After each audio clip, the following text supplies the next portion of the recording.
a gente fala, tá? Então, entrando aqui nos nossos slides, observando o resultado de um experimento aleatório repetido um número n grande de vezes, definimos a probabilidade empírica de um evento E como sendo. Então, aqui, no caso, a probabilidade de um evento E é a frequência que ele ocorre dividido pela frequência total, né? Quando eu não consigo estimar uma probabilidade, não consigo dizer pela teoria, a gente diz, 80% dos torcedores estão, 80% dos torcedores estão, 80% dos torcedores, estou tentando criar um exemplo aqui, estão crentes no título da seleção na Copa de 2022, 80% dos torcedores. Então, a gente vai dizer, a probabilidade de eu pegar, de eu selecionar um torcedor que acredita na seleção, 80%. Então, a gente olha assim, a gente relaciona, pegando esse experimento várias vezes, assim, sei lá, deu aproximadamente 5 mil e pouco observações num total de 25 mil. A gente vai dizer que a probabilidade vai dar em torno de 20%. Aqui a gente tá no coração da probabilidade. E aqui a famosa lei dos grandes números diz assim, conforme o experimento é repetido várias vezes, a probabilidade empírica se aproxima, ela tende a ser a sua probabilidade real, a probabilidade que a gente conhece, o famoso número de casos favoráveis dividido pelo número de casos possíveis. É o coração da nossa probabilidade aqui. Vamos entrar então aqui em probabilidade. O primeiro tópico que a gente vai colocar, tá, é a questão da união, intersecção e diferença. Se vocês lembrarem teoria de conjuntos, a gente está falando aqui de união, intersecção e diferença de conjuntos, tá? Então, se eu tenho dois eventos A e B, eu posso chamar de A união B, a ocorrência do evento A ou do evento B, tá? Essa conjunção aqui ela é bem importante. Quando eu falo esse U de cabeça para baixo, eu estou falando de uma intersecção. Então, evento A intersecção B é a ocorrência do evento A e do evento B, as duas coisas. E por fim, aquele sinal de menos quer dizer conjunto A menos o conjunto B, é uma diferença de dois conjuntos. Então, o conjunto A menos B, o evento A menos B, na verdade, vai ser a ocorrência do evento A e a não ocorrência do evento B. A gente consegue daí consegue definir, através dessa noção aqui de teoria dos conjuntos, a gente consegue esses resultados. A probabilidade de A ou B é a probabilidade de A mais a probabilidade de B menos a probabilidade de A e B. Essa aqui é a famosa regra da soma. A história do ou soma tem que tomar um pouquinho de cuidado, tá? A gente sempre tem que, quando a gente tem um ou, a gente soma, mas tem que diminuir da intersecção, tá? Nunca se esqueçam disso. Tendo em vista essa primeira formulazinha, a gente deduz a segunda, é só passar um para o outro lado. E também tem essas aqui de baixo, a da diferença. A probabilidade do evento A menos B é a probabilidade do evento A menos a probabilidade do evento A e B. Professor, tem uma forma de enxergar isso graficamente? Tem. Então, imagina aqui que a gente tem conjunto A e B. Esta região aqui no meio é a interseção B, certo? Então, o conjunto A menos B é essa partezinha aqui de fora, ó. A menos B. Então, a probabilidade de dar o A menos B é o A inteirinho menos o A interseção B. Ou ainda, se vocês quiserem, a probabilidade de A e não B é a probabilidade de A ou B, que é tudo, menos a probabilidade de B, que é esse balão da direita aqui, ó. Vai ficar o mesmo resultado. Aqui a gente está falando do diagrama de Venn, né? E em cima desse diagrama de Venn, a gente coloca lá, a gente tem a fórmula da teoria dos conjuntos, fala do número de elementos, né? Número de elementos de A, união B, é o número de elementos de A, mais o número de elementos de B, menos o número de elementos de A interseção B. Se a gente pegar e dividir os dois lados da equação pelo número de elementos do espaço amostral ômega, se a gente botar aqui um N ômega aqui embaixo, então fica a formulazinha que vocês estão aqui vendo. Uma urna contém exatamente 20 bolas, numeradas de 1 a 20. Retire, se ao acaso, uma bola. Qual a probabilidade de se obter uma bola com número múltiplo de 2 ou múltiplo de 3? Então aqui a gente tem o ou, tá? Professor, precisa usar a fórmula? Não precisa, tá? Não precisa usar a fórmula, mas se você quiser, você pode calcular as probabilidades separado. Então aqui, ó, a probabilidade de eu ter um múltiplo de 2 em 20, com bolas de 1 a 20, é 10 em 20, concordam? Por que a probabilidade de eu ter um múltiplo de 2, considerando números de 1 a 20, é 10 em 20? De 1 a 20 eu tenho 10 números pares, cada número par é um múltiplo de 2. Então, eu tenho 10 em 20. Múltiplos de 3, eu tenho 6 em 20, certo? Quem são os 6, no caso? 3, 6, o 9, o 12, o 15 e o 18. Então eu tenho 6 em 20. Observa que a probabilidade de ser múltiplo de 3 aqui, no caso, não é 1/3, tá? Então não confundam aqui. Não é a probabilidade, não é 1/3 no caso. Eu tenho que contar quantos que eu tenho. E a probabilidade de eu ter um múltiplo de 2 e um múltiplo de 3 é de 3 em 20. Para o número ser múltiplo de 2 e múltiplo de 3, como é que a gente pode entendê-lo de uma forma mais fácil? O número para ser múltiplo de 2 e múltiplo de 3 tem que ser o quê? Tem que ser um número múltiplo de 6. São 3, né? No caso, o 6, o 12, o 18, 3 e 20. Então a gente pode aqui partir para o cálculo. A probabilidade de múltiplo de 2 ou múltiplo de 3, aqui está a soma para vocês, certo? A resposta, no caso, no final das contas, vai ser 13 em 20, 65%. Ah, professor, eu posso, em vez de fazer essa conta, simplesmente contar quantos múltiplos de 2 ou de 3 eu tenho? Pode. 20 não é um número grande, eu poderia também fazer dessa forma. Aqui eu vou pegar um outro, tá? Um outro exemplo. É uma fábrica, 60% dos funcionários conseguem produzir uma peça A, 70% conseguem produzir uma peça B e 40% produzem as duas. Determine qual a probabilidade de um funcionário, letra A, produzir pelo menos uma das duas peças. Bom, primeira coisa, se eu digo que 60% dos funcionários conseguem produzir uma peça A, eu estou dizendo que a probabilidade de um funcionário selecionado ao caso produzir a peça A é 60%.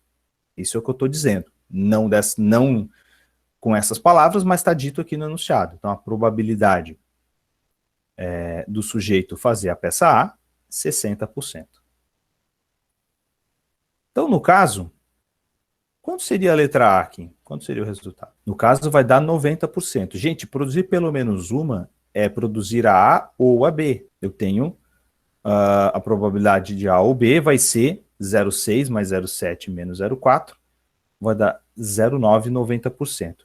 Se vocês querem aqui, ó, eu não entendi. Vamos lá. Então, balãozinho de novo. Balãozinho A, balãozinho B. Quando a gente preenche aqui o número de elementos aqui de dois conjuntos nesse diagrama, a gente começa sempre pela intersecção. Então, aqui eu tenho 40%. Ó. 40. No caso, eu digo que a probabilidade do A é 60. Como aqui já tem 40, aqui eu vou ter 20. Ó. Vou colocar o que falta para 20. E no B, como eu já tenho 40, eu vou colocar 30. Ó. Então, observa que aqui, se eu somar só o A e B, ou só o B, dá 90%. Isso aqui já me resolveria o problema. Olhando aqui a nossa relaçãozinha, a gente tem aqui, ó, probabilidade de A ou B, probabilidade de A, probabilidade só do B, menos a probabilidade dos dois. Ó. Então aqui, ó, a gente vai conseguir um total de 90%, certo? Se você, professor, 90% produz pelo menos uma das duas peças, então 10% não produz nenhuma das duas peças. É isso aí. Se 90% produz pelo menos uma, 10% não produz nenhuma. O percentual não precisa somar 100%, Douglas. Os percentuais que precisam somar 100% aqui, ó, são 4, tá? Deixa eu apagar aqui. Quais são os 4? A conta está aqui feita, tá, gente? Quais são os 4 percentuais que precisam somar 100%? Tá? São os caras que produzem só a peça A, só a peça B, as duas peças e nenhuma das duas peças. Vocês concordam comigo que são as 4 possibilidades lógicas que a gente tem aqui? Quanto a duas peças, um funcionário com uma determinada peça, ou ele produz ou ele não produz, é binário. Ou ele sabe fazer ou ele não sabe. Então, quanto em uma peça eu tenho 2 possibilidades, ou ele sabe ou ele não sabe. Agora, se eu tenho 2 peças, ele pode, como está escrito aqui, ele pode só produzir a peça A, só a peça B, pode produzir as duas, ou pode não produzir nenhuma das duas. O percentual dessas 4 aqui, essas sim tem que dar 100%. Beleza? Esses 4 sim, esses 4 aqui sim precisam dar 100%. Tá? Beleza? Tá? Ok. Então vamos seguir aqui.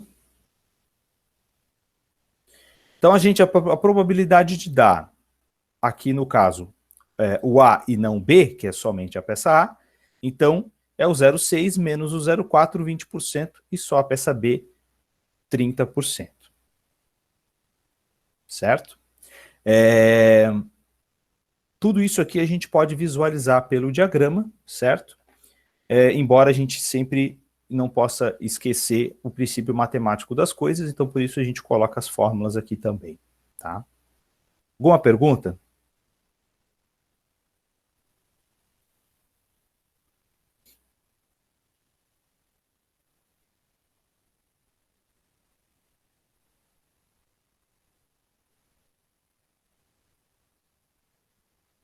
Tá.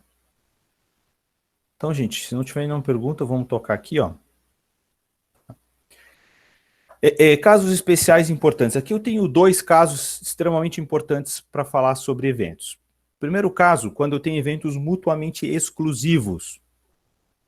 O que quer dizer isso? Eventos mutuamente exclusivos são eventos em que a interseção deles é vazio. Ou seja, 2 eventos são mutuamente exclusivos quando ocorrer um e outro ao mesmo tempo é impossível. Então, vou colocar aqui. Vou escrever isso aqui que é importante. Então, eventos mutuamente exclusivos, ocorrência de um e outro, e conjunção aditiva, e outro, é impossível. Não tem como acontecer os dois ao mesmo tempo. Tá? Aí, no caso, se a gente for calcular a probabilidade, a probabilidade de A interseção B é 0. Então, a probabilidade de A ou B é a probabilidade de A mais a probabilidade de B. Aí eu posso, sim, somar pura e simplesmente. Aqui eu coloco um exemplo. Em uma rótula de uma via, o motorista pode seguir em frente, virar à esquerda ou virar à direita. Se 50% dos motoristas vão em frente e 30% dos motoristas dobram à esquerda, então qual é a probabilidade de um motorista selecionado ao acaso seguir à frente ou virar à direita? Bom, gente, aqui só eu vou precisar aqui corrigir, tá? Coloca aqui, pela resolução que eu fiz do exercício, eu coloquei aqui esquerda, tá? Então tem que corrigir isso aqui. Então é esquerda aqui. Tá? Então tem que corrigir isso aqui. Até dava para fazer ele aqui no escrito à direita, mas não é a resposta que eu coloquei, tá? Então aqui, ó, não é possível o motorista virar à esquerda e seguir em frente ao mesmo tempo. Então, se eu for colocar o evento virar em frente e virar à esquerda, esse evento é vazio. Então a probabilidade a gente soma. 0,5 com 0,3 deu 0,880%. Tudo bem, gente, aqui?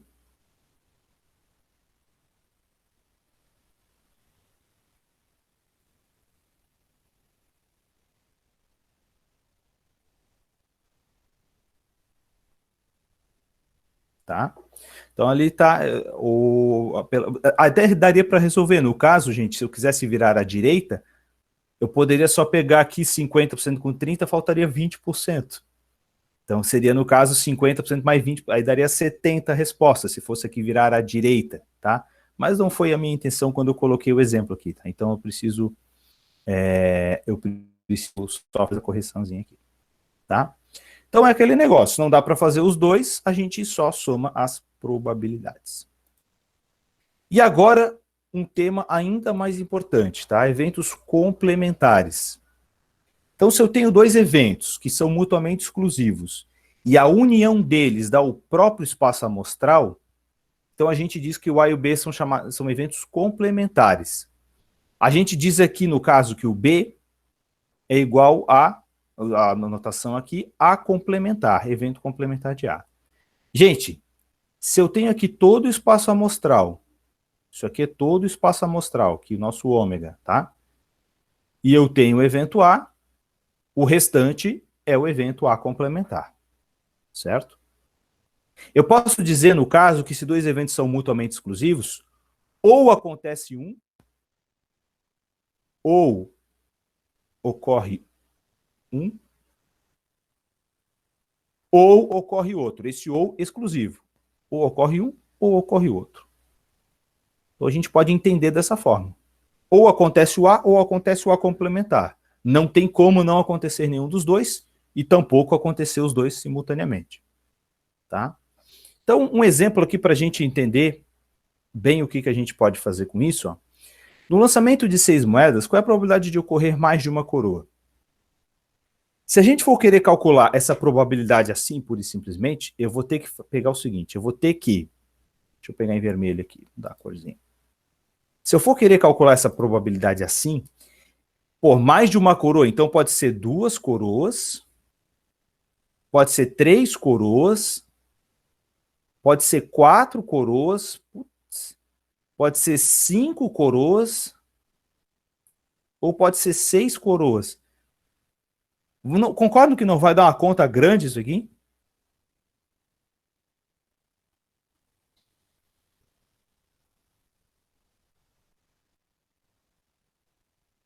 Concordam aqui, sim ou não?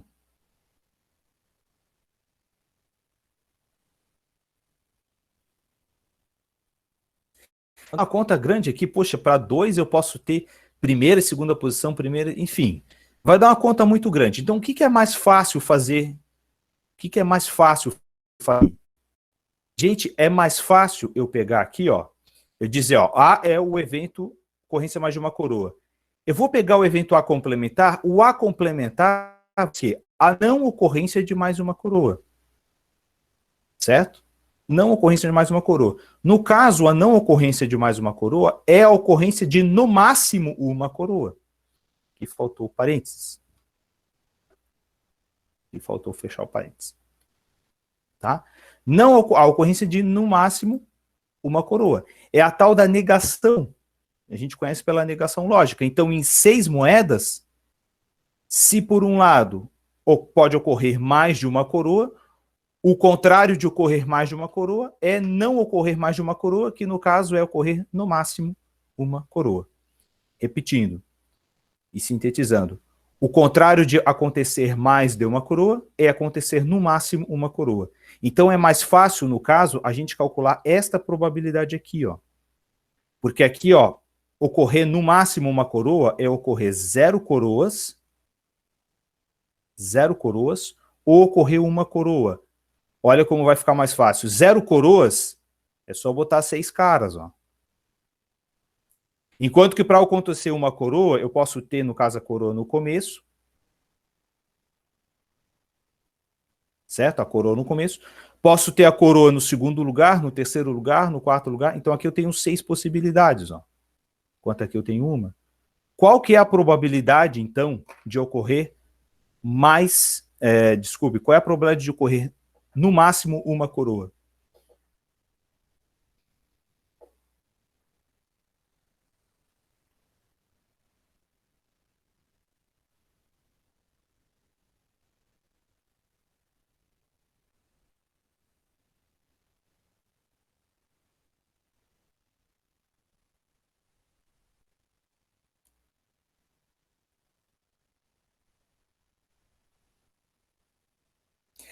A probabilidade de ocorrer no máximo uma coroa é 7. Agora é 7 em quanto? É 7, mas é 7 em quanto?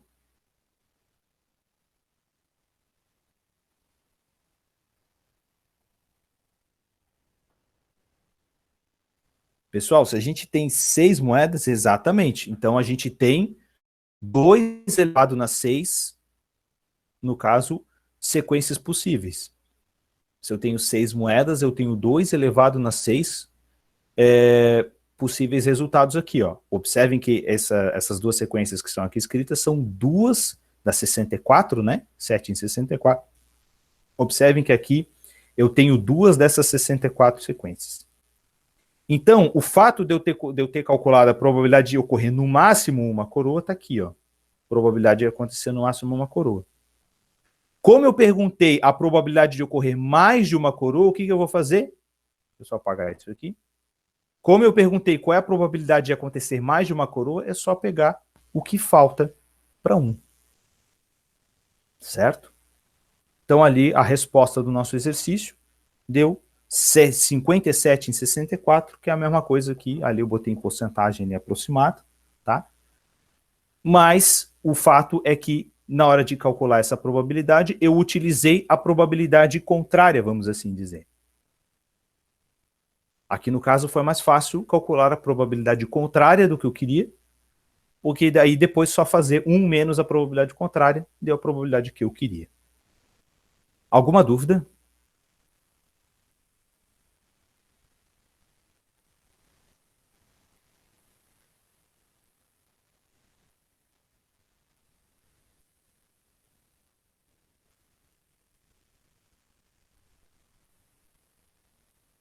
Dá um olhem bem ali, ver se ficou.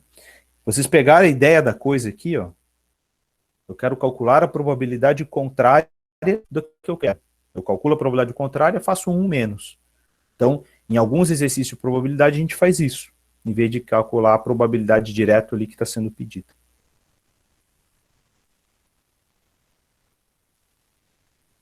Tem que ter lógica, gente. Mais do que fórmula, tem que ter lógica. Se não tiver lógica, a fórmula pouco sentido faz. Se a gente vai usar bastante, por exemplo, quero calcular a probabilidade na curva normal, aí eu calculo a probabilidade contrária, que é mais fácil, deu 10%. A probabilidade que eu procuro, no caso, vai ser 90%. Tá? Isso vai acontecer. Eu quero calcular a probabilidade de metade da primeira metade, a metade da esquerda da curva. Essa probabilidade da metade esquerda ali deu 5. Como a metade da curva, a probabilidade vai ser 50, então menos 5, 45. Então, coisas assim a gente vai utilizar. Então, eu queria que vocês entendessem isso bem claramente, que não ficasse nenhuma dúvida, e aí seguir adiante. Posso seguir adiante? Tá bom.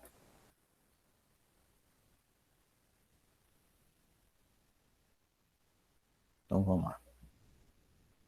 Depois de um longo período de testes, verificou-se que o procedimento A de recuperação de informação corre o risco de 2% de não oferecer resultado satisfatório.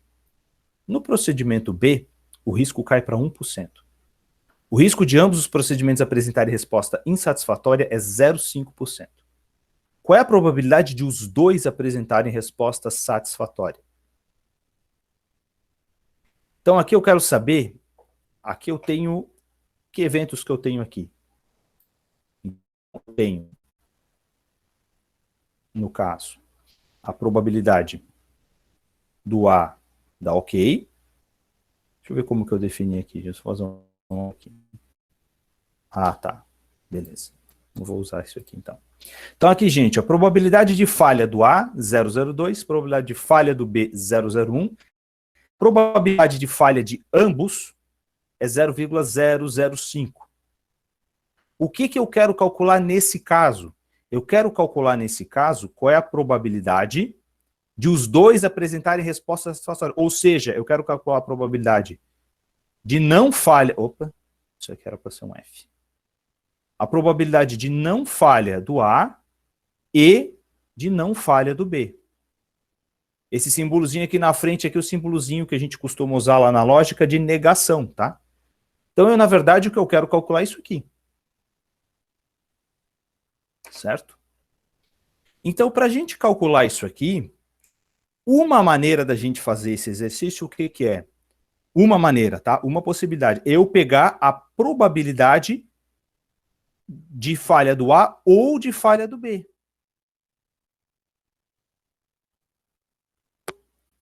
Se eu pegar a probabilidade de falha de A ou da falha de B, eu consigo fazer um menos isso e achar o que eu quero.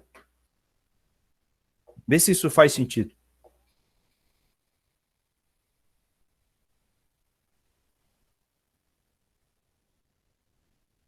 Então, no caso, a probabilidade falha A ou falha B é a probabilidade contrária, vamos assim dizer. A probabilidade de falha de A ou falha de B é a probabilidade contrária à probabilidade que eu quero, que é não falha de A e não falha de B. Então, eu vou calcular esse cara aqui. Eu vou calcular esse cara aqui, primeiro. E depois eu vou fazer um menos. Quanto dá o resultado aqui? Façam aí para mim, por favor.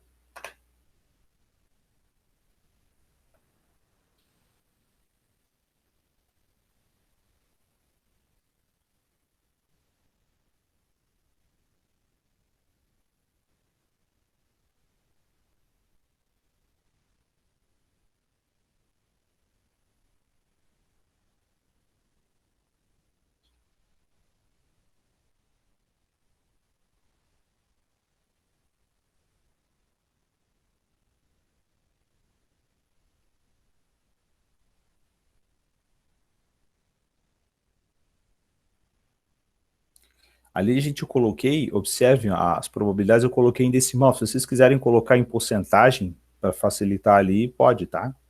Tanto faz.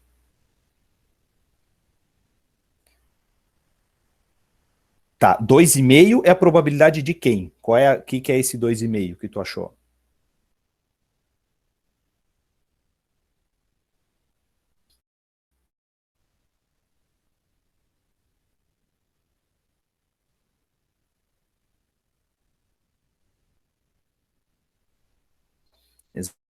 O 2,5 é a probabilidade de falha de A ou de falha de B. Se eu for... Exatamente. Então a resposta ali do Matheus é essa aí mesmo. Tá? Então a probabilidade falha de A ou falha de B dá 2,5. Certo? E a probabilidade de não dar falha em nenhum dos dois, ó. Olha, gente, aqui, ó. Não falha ou de A e não falha de B é a mesma coisa que falha de A ou falha de B complementaram. Então, isso aqui é o dado crucial do problema. Então, tá ali a resposta. Vejam se isso faz sentido.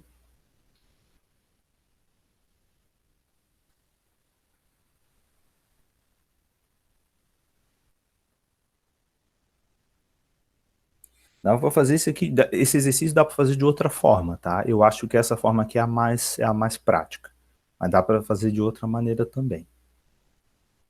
Dá para você tentar ali, ó, probabilidade de não falha de A é 98%, de não falha de B é 99%. E aqui a probabilidade de não falha de A ou não falha de B é 99,5%. Não falha de A ou não falha de B, 99,5%. E aí tu calcula a probabilidade de não falha de A e não falha de B. A ideia dos complementares antes de resolver o exercício, e não só no final. Tá? Então, tem uma outra forma aí de achar isso aí.